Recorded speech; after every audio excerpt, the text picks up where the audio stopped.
En junio de 2007, varios capos de la Federación y el Cártel del Golfo celebraron una serie de reuniones en distintos puntos del país.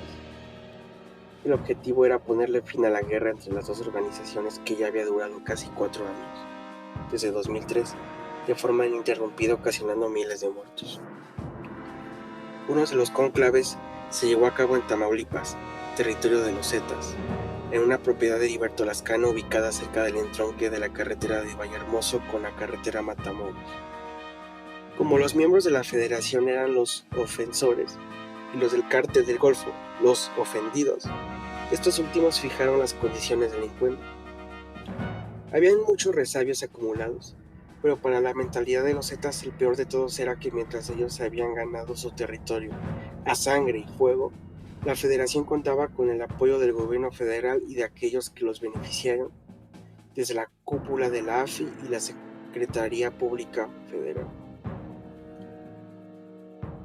El hecho de que no hubieran contado con apoyo oficial hacía que los Zetas se sintieran invencibles y con cierto dejo de ingenuidad llegaron a creer incluso que podían arrebatarle a la Federación sus legendarios territorios de Jalisco y Sinaloa. Por parte de la Federación, la reunión la encabezaron Joaquín Guzmán Loera, Vicente Carrillo Fuentes, Juan José Esparragosa Moreno, Ismael Zambada García, Ignacio Coronel Villarreal, Arturo y Héctor Beltrán Leiva y su jefe de sicarios Edgar Valdés Villarreal, que por órdenes del cartel había iniciado la guerra en Nuevo Laredo.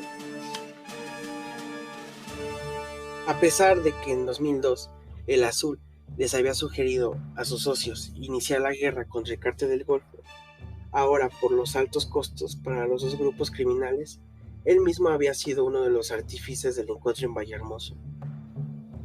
Alentado, se dice, por un alto funcionario del gobierno federal con la promesa de que no existiría persecución para nadie, se había alto el fuego. A principios de 2007, el Azul ya había intentado lograr un pacto por medio de un agente del Ministerio Público Federal para llegar a una tregua, pero el Cártel del Golfo, sobre todo el líder de los Zetas, el Verdugo, se había mostrado reacio a firmar la paz. No confiaba ni un ápice en ellos, tampoco quería caer en el mismo error que había cometido su jefe, Osiel Cárdenas. Con ellos nunca pactaremos, había respondido Lascano. Finalmente, el Verdugo tuvo que sentarse a la mesa con sus enemigos, luego de que los hermanos Beltrán Leiva secuestraran a uno de sus primos. El Azul intervino para que le devolvieran a su familia sano y salvo antes del encuentro como una señal de paz. Por parte del Cártel del Golfo asistieron Ezequiel Cárdenas Guillén y Heriberto Lascano, quien fungió en el encuentro como una especie de portavoz. No estuvo presente Humberto García Ábrego, considerado como un líder honorario del Cártel del Golfo. Hacía mucho que el hermano de Juan García Ábrego no veía directamente los negocios del narcotráfico, solo las ganancias. La reunión de los principales líderes del narcotráfico en México, en medio de una de las guerras más cruentas de todos los tiempos, parecía algo impensable, pero el negocio es el negocio. La beligerancia entre las organizaciones les estaba costando mucho dinero y muchas bajas. Incluso los respectivos contactos de cada grupo en Colombia comenzaron a dudar si sus contrapartes mexicanas seguían siendo confiables. Según informes de inteligencia en aquella época, los envíos de cocaína de Colombia a México disminuyeron sensiblemente. El momento del encuentro llegó. Era poco más de mediodía cuando Guzmán Loera arribó al lugar de la reunión. La tensión se expiraba por los poros. El cúmulo de afrentas mutuas era interminable. Los hombres estaban armados hasta el rabo, pero sin el dedo en el gatillo. Cuando el Chopo estuvo frente a Heriberto Lascano se hizo silencio.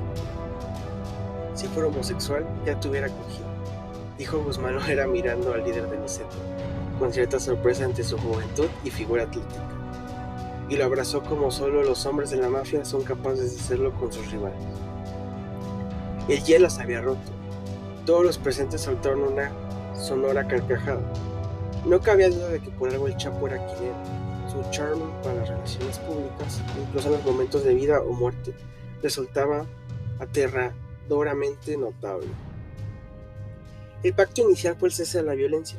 Se acordó que respetaría el territorio avanzado por cada cártel durante la guerra y que no se agrediría a las autoridades en los estados donde operaban.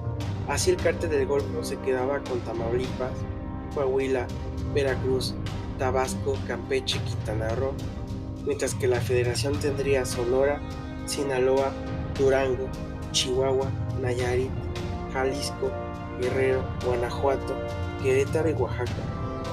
En entidades como Nuevo León, Michoacán, el Distrito Federal y el Estado de México, cada grupo se quedaría con la parte conquistada, compartiendo el territorio. Mientras que Aguascalientes, San Luis Potosí, Zacatecas y Puebla serían una especie de lugares neutrales. Además acordaron a petición del gobierno federal intentar acabar con el narcomenudeo y que la mayor parte de la droga saliera de México. De todos los acuerdos, este sería quizá el más difícil de cumplir. También convinieron que las dos organizaciones pagarían conjuntamente la protección del Estado, que a partir de entonces se supone sería para todos los bandos y ya no solo para el clan del Chapo. El pacto de Vallehermoso era en realidad un sueño de opio, ilusorio y fugaz. Era muy fácil que la tregua se rompiera debido a dos factores.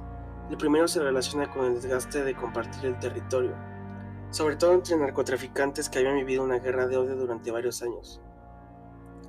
Una cosa era que los generales se pusieran de acuerdo y otra que la tropa obedeciera. El segundo factor era nada más y nada menos que el gobierno de Estados Unidos le gusta hacer pactos, pero no que los demás los hagan a sus espaldas. El encuentro de Vallehermoso terminó en un bacanal, como suele ocurrir entre los narcos. Heriberto Lascano se retiró del lugar con su acompañante, pero sus invitados se quedaron ahí ahogados en alcohol, música y prostitutas. Después de aquella reunión se realizaron otras en Cuernavaca y algunas más en la colonia Polanco de la Ciudad de México, para terminar de amarrar los acuerdos. Al poco tiempo se comenzó a respirar una frágil calma en las calles del territorio nacional. La cantidad de muertes disminuyó considerablemente de 10 ejecuciones al día. Se redujo a un promedio de 8 muertos a la semana. La tregua no duraría mucho. La única palabra constante entre los narcos es traición. Si Guzmán Loera hubiera percibido que a la postre este pacto no era el epílogo, sino el prólogo de la peor etapa de la guerra, jamás hubiera estrechado la mano del verdugo. Heriberto Lascano se entendió las mil maravillas con Arturo Beltrán Leiva. Su espíritu violento los hizo empatar a la perfección. Se habla que en esa etapa el verdugo tuvo un accidente aéreo y la Barbas llegó a rescatarlo en un helicóptero.